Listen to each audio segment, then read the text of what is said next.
Welcome to the Metaphorosis magazine podcast, your home for beautifully made speculative fiction. The magazine is edited by B. Morris Allen, and I'm your host, Matt Gomez. This week's story is The Diary of Thisne, Ouphe by Thomas Ouphe. When Nathaniel Hawthorne was the U.S. consulate, he visited a small village churchyard and scraped the moss off an old stone to reveal the inscription, "Poorly lived and poorly died, poorly buried and no one cried." Thomas Ouphe lives very close to the churchyard and regularly goes looking for the stone when he's walking his dog.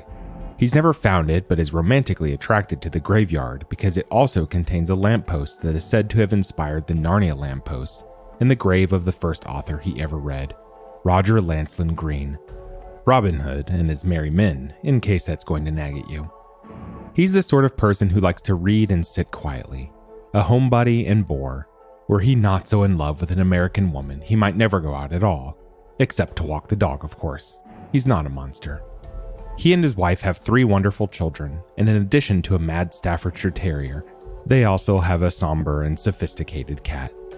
When he's not writing, which to be honest is way more than he'd prefer, he teaches English at a college of further education. Find him on Twitter at Thomas Ouphe.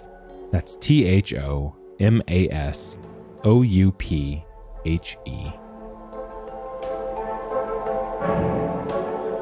Let's jump in.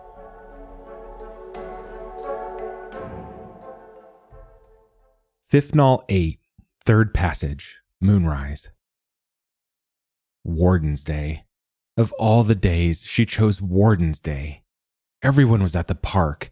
The warden, of course, the teachers from Hall, the lower hall children, everyone from upper hall, Krim and all his curls, and, worst luck, Mother. Father wasn't there, so I should say almost everyone. Father hates Warden's Day. It's because the wardens are employed by the Academy, and if it weren't for the bloody alchemists of the bloody Academy, we wouldn't need a bloody warden. Those are his words, not mine. The wardens are just normal people. I read in Severn's Whole History that the Academy only allows 200 practicing alchemists.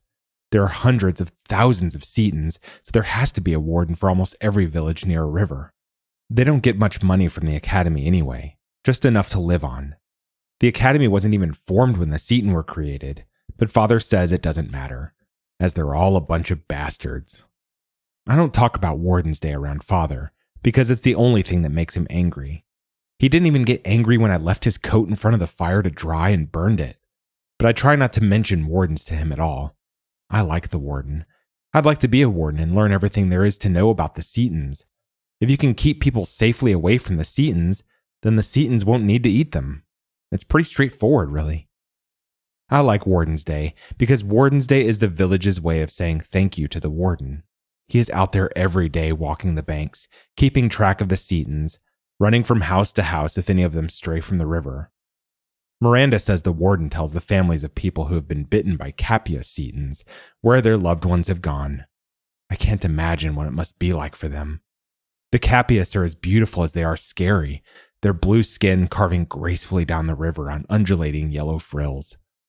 4 rows of razor-sharp teeth that rarely leave a victim alive, but turn anyone who survives their attack into one of them. At least, that's how the books describe it. I've never seen a Capias. I've never seen a Decius setin either. I am the only person in the whole village that I know who has never seen a setin at all. I bet I know the most about them, though. I prefer setins to mothers any day of the week. Setins may have plagued the village for 100 years, but you can avoid them. A mother, you're stuck with. They may be less deadly, they may even be friendlier, but the real fact of the matter is there's no getting rid of them. Also, and I don't care how large it is, how venomous it is, whether it's Decius or Capias, no setin is ever going to humiliate you in front of all your friends. I sit here with quill to notebook only because there is no outside world anymore. How could there be after the incident on Warden's Day? The girls from my hall were all dressed up in their finest, even Miranda, whose finest looks like most people's normal. I can't believe I've been stuck with the same group all these years.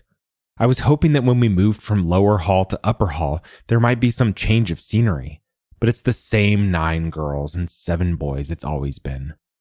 Everyone who still goes to Hall has to wear a scarf on Warden's Day, except the boys, of course. Pater Rother even checks us, which is not fair because he's only supposed to be in charge when we're in the classroom. I had borrowed Nana Rose's scarf. Borrowed, mind you. I do not take things without permission. It's a gorgeous scarf, silk with a print of lilies on the river surface, and the blue streak of a capias seton just below the surface. You can see the outline of the body, long and fluked, a yellow ribbon of color about its frills. No hint of the person it once was. Nana says the scarf commemorates someone that means a lot to her, although she won't say who. Nobody tells me anything. Your mother wouldn't like it if I told you. She is no doubt correct. Mother doesn't like anything. I'm not allowed a scarf because I lost my last one. Miranda borrowed it to carry plums. She says it got juice on it and she washed it, then hung it in the tree to dry. Miranda isn't the smartest, and as you might expect, the wind blew it away. Bethan and Kay have been going on about it ever since. They said Miranda sold it to a hawker for jam tarts and buttons. She does have new buttons, and she has got a bit fatter, but Miranda is my friend. There's no way she'd do that. And there's nothing out of the ordinary about her getting fatter. I borrowed Nana's scarf because I wanted to teach Bethan and Kay a lesson. The two of them have airs far above their station. Both of their families are moneyed, but neither of them has a scarf as beautiful as Nana Rose's.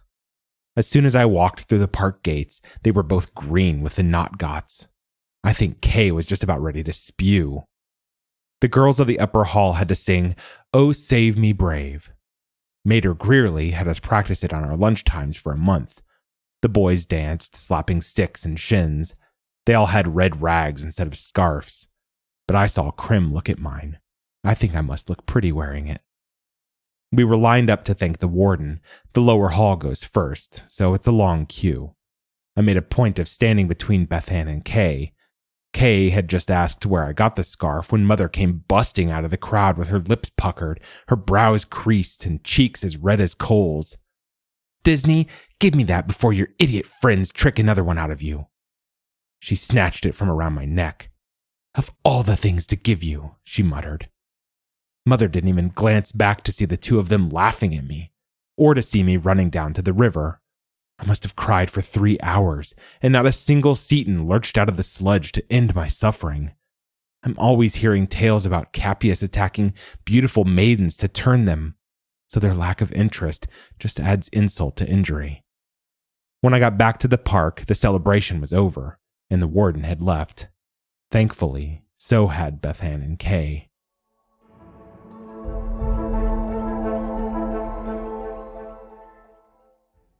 Fifnal 8, Third Passage, Moonrise. I spoke to Father. He says Mother has the right ideas, but that she sometimes goes about them in the wrong way. I suppose that's why he doesn't let her cook. If today was her idea of helping, I dread to think of what her idea of shepherd's pie would be. People sometimes say Father is funny because he's not from Hessel. People from Hessel are funny like that. I remember Mater Greerly joking when we were doing sums back in Lower Hall. "You talk funny like your father." Nobody laughed because you get in trouble for laughing when Mater Greerly teaches. Everyone hates her, and she dresses like a tramp.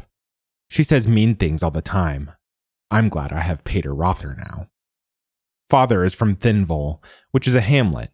I've never been there, but he says it was like Hessel, though without a hall, a park, or even a warden.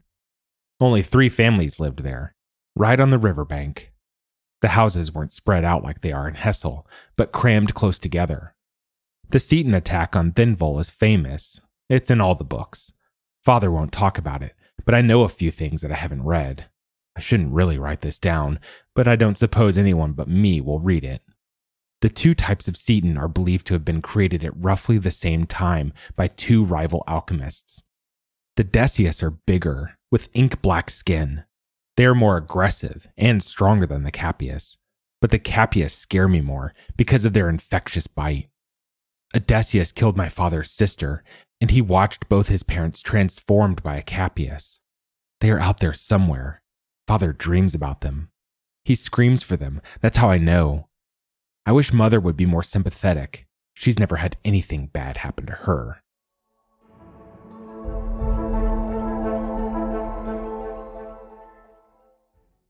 Thisne 9, third passage, sun up. I've told Mother I'm too sick to go to hall for lessons. It's not a lie. I couldn't sleep for worry and stayed up reading last night. My eyes are sore and my head hurts. She's still making me go. I shall skirt by the river and give the setins another chance. Given that my other option is abject humiliation, being eaten wouldn't be the worst. I might get lucky and have one of them turn me. If they did, I'd eat Kay first. She laughed the most.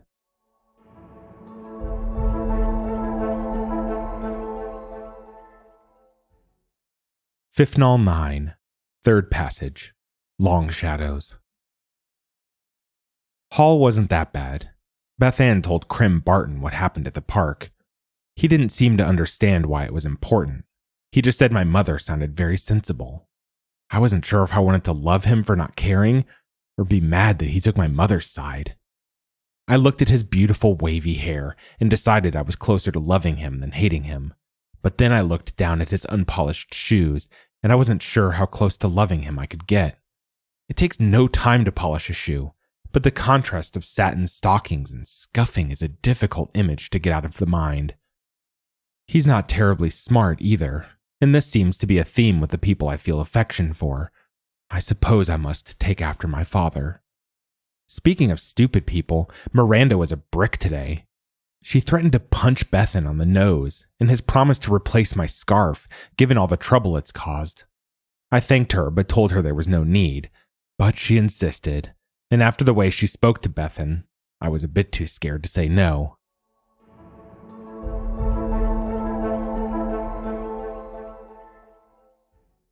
Thisne 10, third passage, sun up.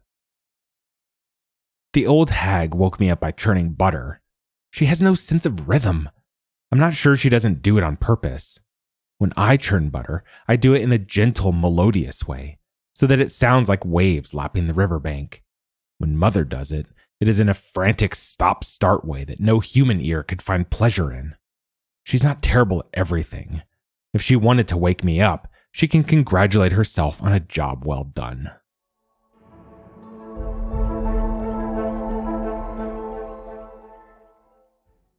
Thisne 10, third passage, mid-sun. I still haven't seen a setin, and I'm the only person I know who hasn't. It is not for want of looking. Hessel is the biggest village for miles, and the Diva River coils around it like a rope. Mother and Father traveled to sell their barrels, but I've never been beyond the river. Aside from Father, I've never met anyone from outside the village either, though I know there is a visiting hawker.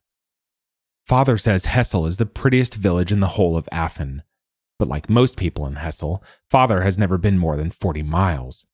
I have read that the whole of Affen stretches hundreds of miles, full of cities and towns. That has to be much more interesting. Hessel is mostly just fields, trees, and houses. There are flowers in the park and a swing, but nothing like the statues or towers you read about in Garsden. Beyond the Diva, there are more fields, more trees, and more houses.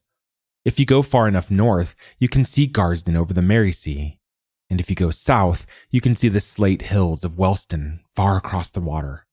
I've never seen either. Even I know better than to go to bodies of water that large. I want to see one seton, not an ocean of them. Mother would never let me go to the Diva as a child, and I am still banned from going alone. I go all the time, of course, but I've still never seen one. Everyone else I know has seen scores. Mother would execute me if she knew I was going to the river alone. She says, all I need to know about seton is to stay away from them. But it just makes me more curious. After all, Nana had a famous encounter with one. Not that anyone will talk about it. I have hall again tomorrow. It would be nice to get through one day without being humiliated. I still have a headache too, and now my eyes hurt. I smell toast cooking. I had better get dressed.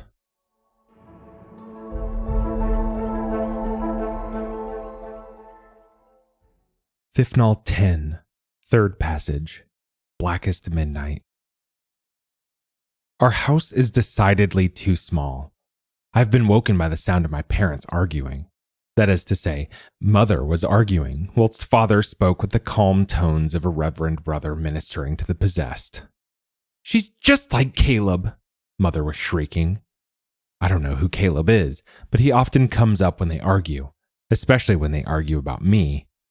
Dorothea in the senior hall had a twin sister who died at birth. Sometimes I like to imagine Caleb is my twin brother, and my parents sent him away when I was very young. I keep hoping he will show up and give them something better to argue about than me. I could hear Father take a deep breath. I'm not sure if he's frightened of Mother, or if he just doesn't have the energy to keep up with her. He spoke slowly, like a ticking metronome. "She's exactly like Caleb," said Father. "It's in her blood. It's in all of your blood." Father rarely sounds firm, but there was enough certainty in his voice to shut Mother up for at least half a second. "It wasn't in Caleb's, and it isn't in mine, so it can't be in hers." I don't know what they'll talk about when I grow up and leave. I bet they'll have hobbies. Miranda's mother knits.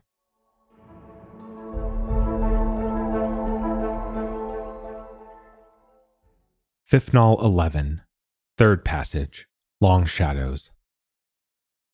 I think Miranda may like Krim. Every time I glance over at him, I see her staring at him.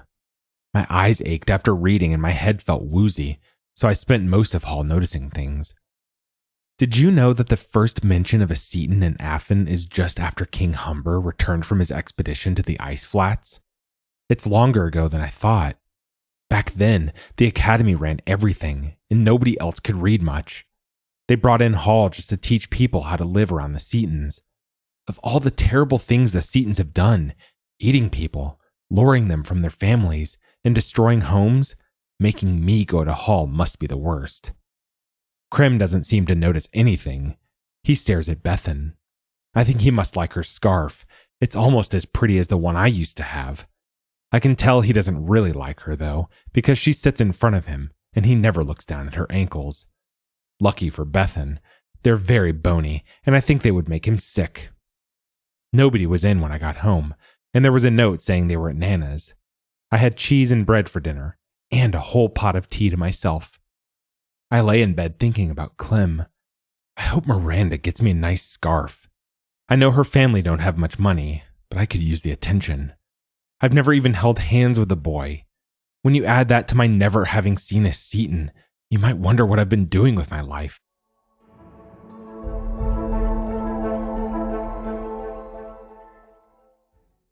Thisne 11, third passage, evensong. Father has come home without Mother. He briefly checked on me. I asked him if Mother was well, and he said she was comforting Nana. I asked if it was anything to do with Caleb.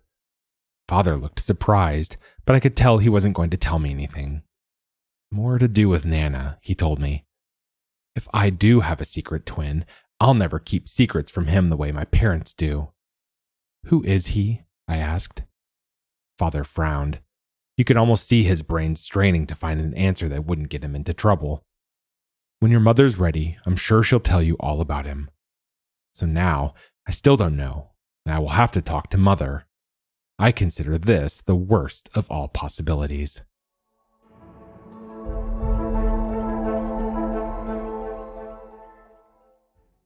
Thisne 12, third passage, long shadows.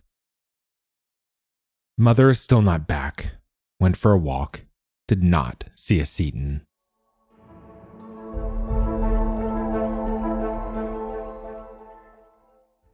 Thisne 13, third passage, mid-sun. I think there's something wrong with my eyes. I have trouble reading. It can't be that I've gotten stupider. I was trying to get through what should have been an easy chapter on the colorings of Decius setons, but the page kept blurring. If Mother were here, I would complain about it. I told Father, and he said I might need focus lenses. He said the hawkers sometimes sell them. Then he made me gut and pluck one of the pheasants he has hanging. He's salted it and is going to cook it for Mother when she gets back. It's a double-edged sword. The pheasant will be delicious, but a delicious meal isn't always a pleasant one.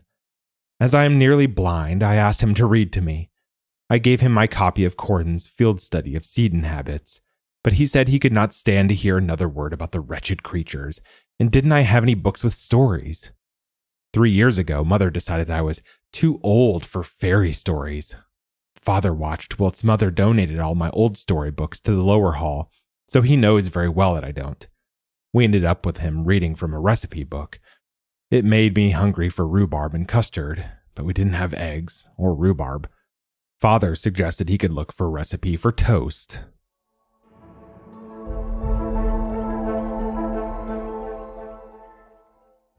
Thisne 14, third passage, Morn Song. Father is sending me to Nana's house. He wants me to try her focus lenses. Mother will be there. I think he is punishing me for reading recipes we don't have ingredients for.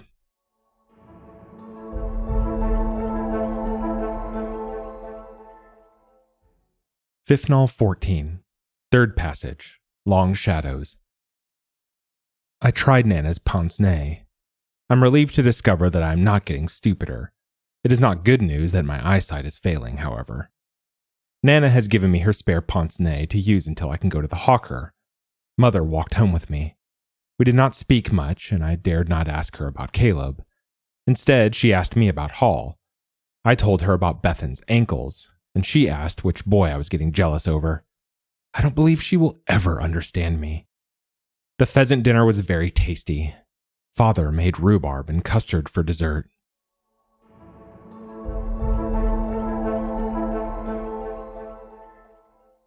Thisne 15, third passage, Night. Went to Miranda's house. Her elder brother Ian was skinning rabbits to make gloves. He has very deft hands. He's a similar build to Miranda, but it looks better on him because he doesn't have to wear a dress. Miranda is the only person I know who has any siblings. It's probably why her family is so poor. I'm not sure what Ian was dipping the skins in, but it smelled even worse than a hanging pheasant. And dead rabbits look unpleasant when they're skinned, like undernourished babies.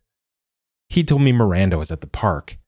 He wiped his bloody hands on his leather apron and winked at me. You let me know if you want some garters like the ones I made her. I thanked him for his generous offer.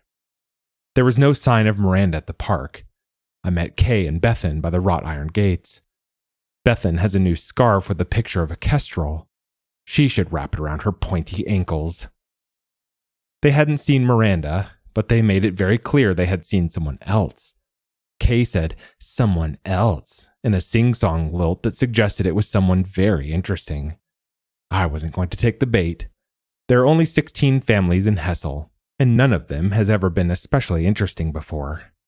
I bet if you took a ship and left Affen to search all the wondrous foreign lands, you still wouldn't find a group of less interesting people. Kay is just too boring to notice it.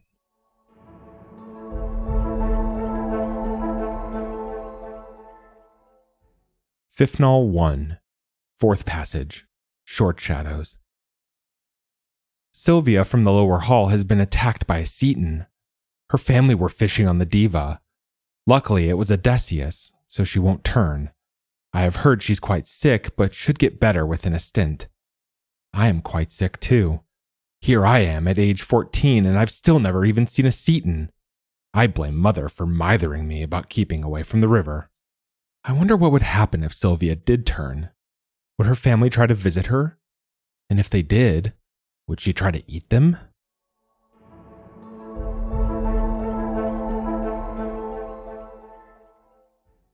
Thisne 2, fourth passage, Long Shadows. Miranda brought my new scarf to Hall. It is quite the most ragged thing I've ever seen. I wouldn't be surprised if it weren't one of the rags Ian cleans up rabbit guts with. As Miranda is my friend, and I know she has done her best, I graciously tied my hair up in it. I might look like a roaming beggar, but that is better than being an ungrateful priss. Krim smiled when he saw me wearing it. I couldn't tell if he was being polite. Bethan and Kay both laughed aloud at me. When I put on my pince nez, Bethan said I reminded her of Mater Greerly. Krim laughed. I have decided that he is beneath my affections.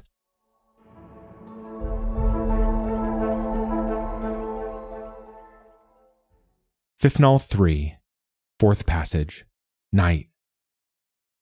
I loathe it when it rains. The mice in the thatch become frantic, and it is difficult to sleep. I have asked Father for a cat. He grunted and pretended to be asleep. Mother told me to get to sleep. They have barrels to coop in the morning. Hopefully that means I'll be able to buy a new pince-nez soon. There is an awfully musky smell when it rains heavily like tonight, and in the flicker of the lamp you can see damp on the plaster of the walls. I've been fixed to my window for the last hour. Nana tells me that on nights when it rains very heavily, the setin come inland, looking for victims. There was a flash of lightning earlier, and I saw something move in the hedges near the gate. It must have just been a fox, though.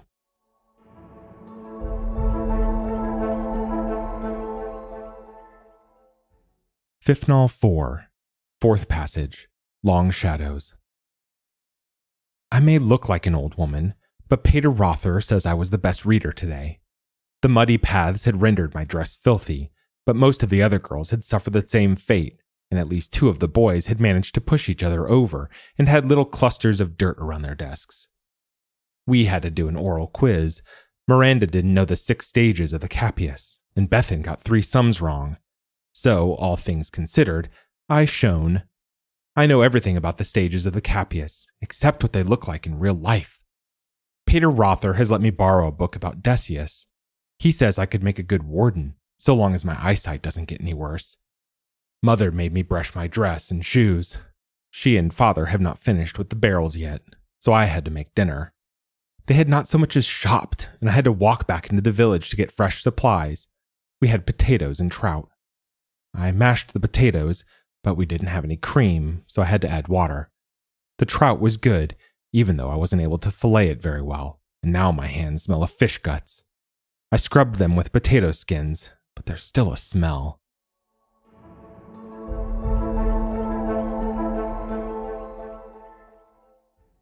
Fifnal 5, Fourth Passage, Short Shadows. Miranda is no longer my friend. She was talking to Kay and Bethan, and as I approached, she said, "Here comes Mater Greerly." The outrage! I was only wearing that beggar's scarf to save her feelings.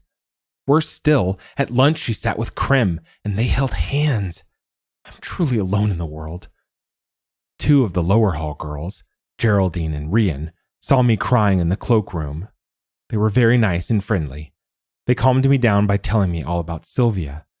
Sylvia has a patch of scales around the area where she was bitten. The veins in her arm have turned bright blue. This is normal in Decius bites. Some people stay that way forever. She had traveled quite far up the river. Her mother is a net fisher. I don't know the spot where she was attacked, but it is supposed to have a clump of willows and a small mooring. Dare I visit it alone? I certainly have no friends to go with. I may still invite the treacherous Miranda, but to use her as bait.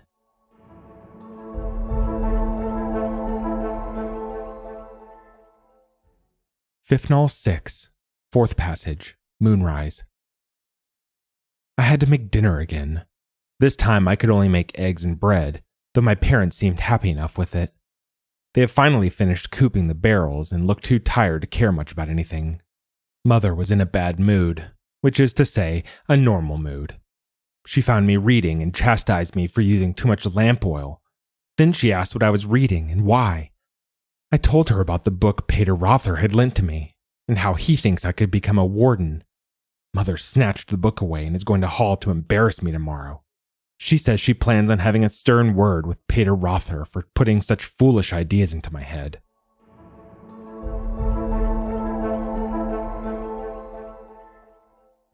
Fifnal 7, Fourth Passage, The End of the World.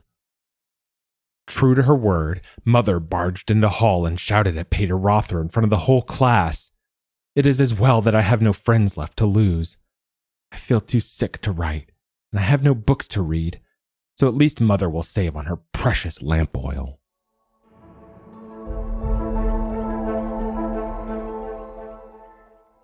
Fifnal 8, Fourth Passage, Morn Song. Dad has taken pity on me and given me enough money for both the pince-nez and a scarf that doesn't look like it has been used to dust a barnyard. The hawker visits Hessel every 6 Thisne. He's a bright-eyed chap who wears a yellow jacket, even in the summer. I have heard people describe him as handsome, but he has a metal nose tied on with a leather cord. Mother says the metal nose is proof that he must have been handsome once. Father laughed when she said it, but they wouldn't let me in on the joke. Father replied that he was a well-traveled man. Mother laughed and said he had been to all sorts of places, which they both found hilarious.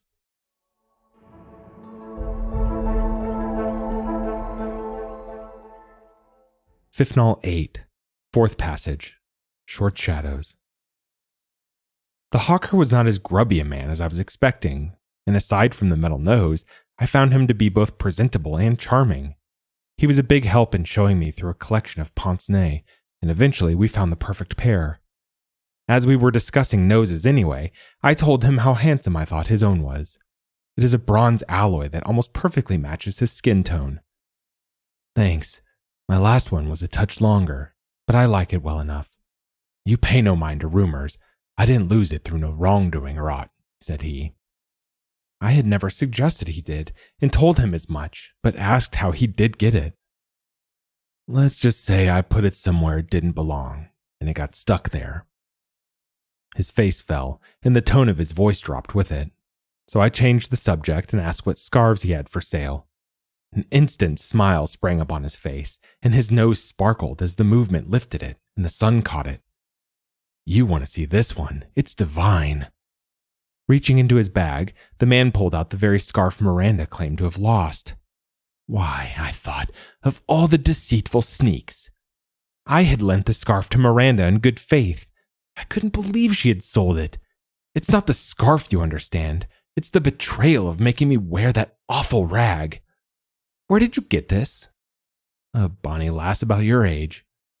I asked him to describe the girl, and aside from the word bonny, there was no mistaking that it was Miranda.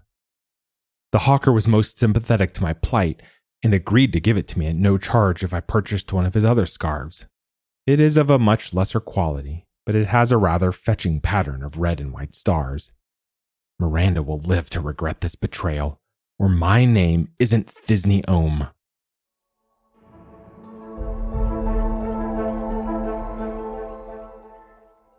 Thisne 9, 4th passage, Midsun. Mother has spent the morning enraged at my choice of scarf, which she says is too flamboyant and makes me look like a roaming Jezebel. I told her about Miranda's betrayal. She was not sympathetic, but instead told me she hoped I had learned the difference between decent people and Miranda's type.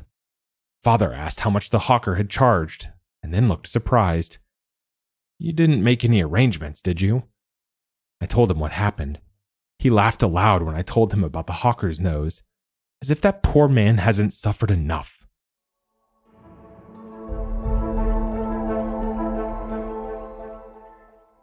Thisne 10, 4th passage, Long Shadows.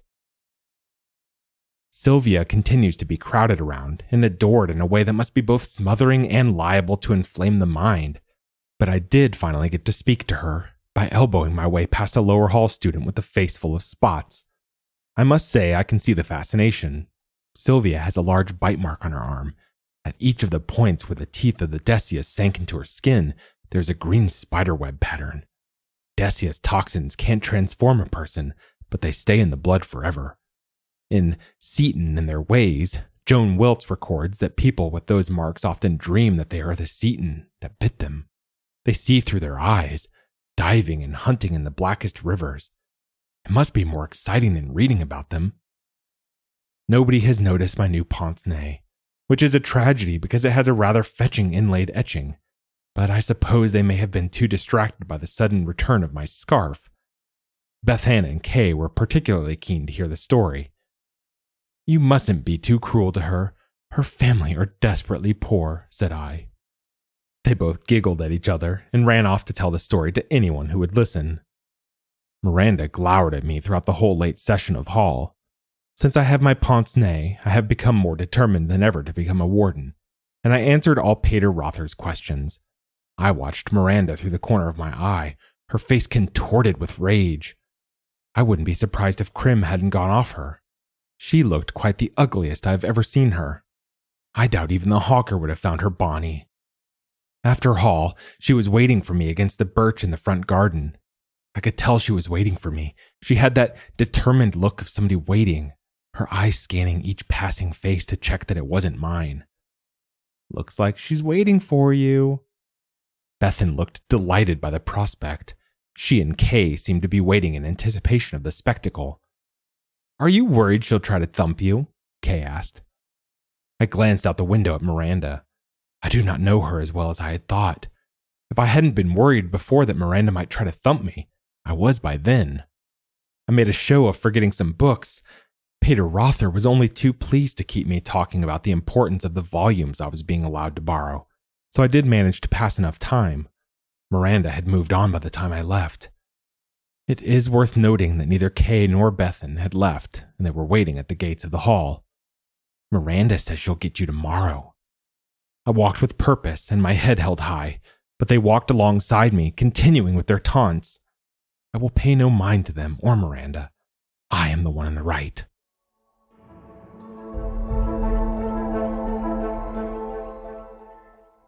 Thisne 10, 4th passage, Blackest Midnight. I am somewhat concerned that Miranda may attack me tomorrow. She is far bigger than I, and from a much rougher family. I am unable to sleep and have been reading by lamplight. Wilkes has a note about Decius setins that I found fascinating. The bite often kills days after. I think Sylvia is in the clear, but what a trial she must have had.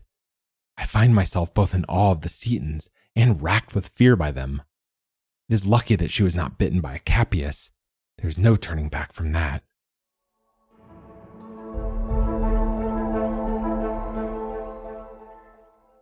Thisne 12, 4th passage, Estimate. Mother brought my journal to my bedside. I'm having a hard time concentrating. It hurts to write, and my hand is shaking. I cannot tell what happened and what is a dream. Miranda has visited me. She cried when she saw me. I don't know the date.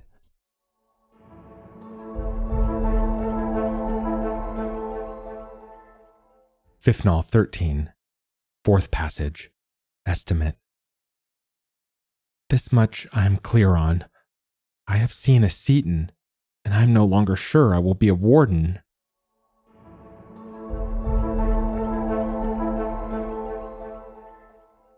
Thisne 3, 5th passage, Estimate. Days are too bright.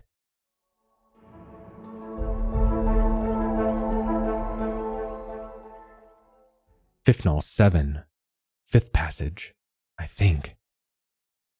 I love mother and father. I hope they will know that if I die.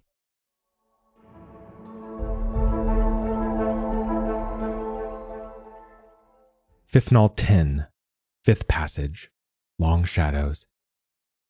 I ate soup today and was able to stand. Mother will not let me near a mirror, though she changed my sheets whilst I sweated in the wicker chair. I'm starting to be able to tell the fever scenes from real life, just not when they are happening. I keep seeing myself in the diva. I can feel myself swimming. Then I am in bed with a feather scratching through the pillow onto my face. The warden has been to see me. He says if I survive the next 2 days, I might be able to live a normal life.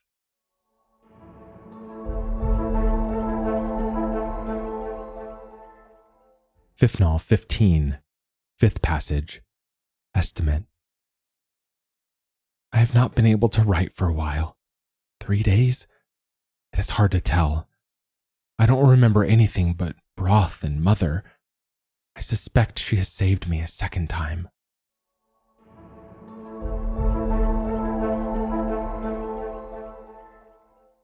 Thisne 2, 6th passage, Long Shadows. I must get this down whilst it is fresh in my mind, or before I die. There is a thought. Death from setin venom is sudden, so at least I won't suffer. By all accounts, it waits in your system, showing no more signs than the bite itself. Then you just die. Waite speaks of the victims having contorted faces like demons. Sylvia survived. Bethany and Kay will be beside themselves if a girl from the lower hall survived and I don't. Poor Miranda will never hear the end of it. Miranda is distraught. She thinks this is her fault, but I am sure that the blame is mine. Even if I had to read back and refresh my memory. It was the scarf. Miranda stole my scarf and I told everyone.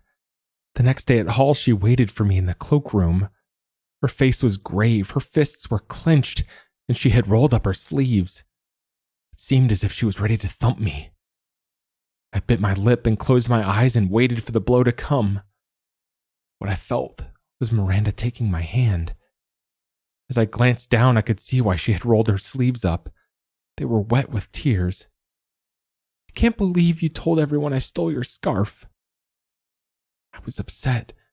She shouldn't have taken it. I told her so, and she fell into a flood of tears. She had only sold the scarf because her mother spent all of their money on setting up the glove business for her brother.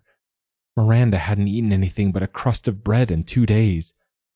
It is a sad story, and at the time I thought, as awful as Mother is, at least she has never let me starve. Miranda cried some more and begged for forgiveness. You don't know the shame of being poor. Well, she's right. I do not. But I did know the shame of seeing her flirt with Krim. It's his stupid wavy hair. I can't think straight around it. I, of course, forgave her. Krim's wavy hair seems to affect me in a peculiar manner also, but when she asked how she could make it up to me, I did ask for something unreasonable. I asked if she would help me see a setin. Therefore, if I am dead by the end of the week, let it be known that it is on my request. Miranda didn't want to go, not really. I'm too tired to write anymore, and feel I may not make it, but I had to set the record straight.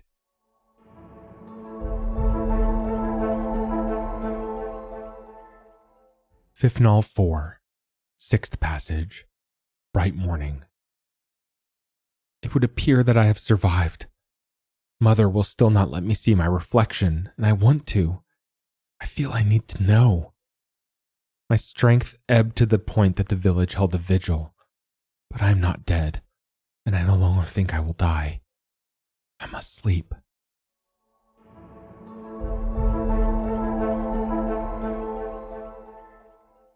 Thisne 5, 6th passage, short shadows. I have been forced to rest in bed, though the sun is glorious outside, and I am feeling well. A strange thing has happened today. I've been reading voraciously, but I no longer need the pince-nez to see the words. I've had a visit from Miranda this morning. She is still giving me peculiar looks. I have asked if she could bring me a looking-glass, but she says that she is too afraid of my mother. I can't blame her for that. She keeps saying she is sorry for running away, but what else could anyone expect from her? There are things I recall clearly from the day I was attacked. Other bits of it keep jumping out at me when I'm trying to sleep. I had followed Miranda up the banks of the Diva. We stood a good distance away from the water. It's odd. You can normally see them from here. I had been to this spot 1,000 times and never seen a single setin. I didn't want to go another day without seeing one, so I just pressed Miranda to take me to the next spot. She walked down toward the bank and then onto the bridge. It was the most basic route. When I last came here, there was a Decius in the center of Diva. I had to run up the bank. Still, there was nothing to be seen. After checking 2 more places, Miranda was looking both surprised and frustrated. What about the spot where Sylvia was bitten? Miranda was not the model of enthusiasm, but I reminded her that she had promised. I knew I was taking advantage of her guilt, but I didn't care. We had to pass through a thicket of gorse. There was a small trail leading up a steep hill and then down. The Diva dipped out of sight as we climbed. Then, as we descended, a small rocky inlet became visible. I had never seen this spot before. The water of the Diva ran more rapidly there, and someone, probably Sylvia's fisher family, had built a small wooden jetty. I tumbled down towards it, leaving Miranda behind me. As I stepped out onto the jetty and ran to the far end, I realized my mistake. I felt the movement on the jetty, and I turned to see. The breath caught in my throat. A large Decius had climbed onto the jetty behind me. I have read how big they are, but I had not imagined how powerless I would feel when stood in front of one. I felt my legs weaken, and then I felt my resolve strengthen. I was not going to die without at least trying to stay alive. With the jetty blocked, I had no means of escape other than to plunge into the river. I cannot swim, but a chance of survival seemed preferable to certain death. In the water, I saw the Capias, blue and purple with white frills. I swear I've never seen anything so beautiful.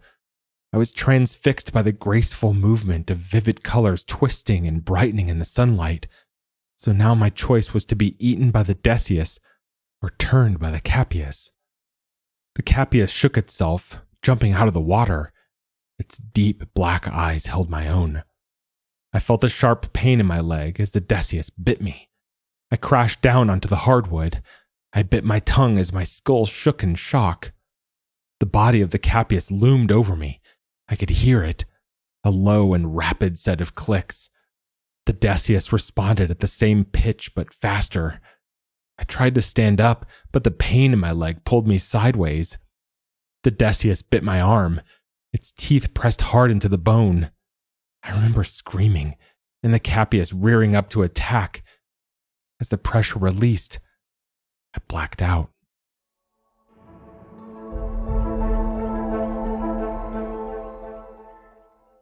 Thisne 6, 6th Passage, Morn Song. I have some vague memories of movement, of something gentle lapping against my wounds. I'm sure it was the tongue of the Capias, though that makes no sense. Mother says the Capias was still there when she got to me, which I remember to be true. She says it scarpered at the sight of her, but that is a lie. I remember hearing her voice, calm but full of pain. Caleb, thank you. Then the splash of a heavy body returning to the water. Mother says I dreamed it, but they keep talking as if I'm not in the room. I heard Nana Rose say, "It'll out. Blood knows things. You can't believe it's a coincidence." Mother sounded utterly defeated. "I'll tell her," she said. She hasn't, but I know. I can feel him in my veins, see through his eyes. I can talk to him in my dreams. I know he spent years keeping the Setins away from me. I know he saved me.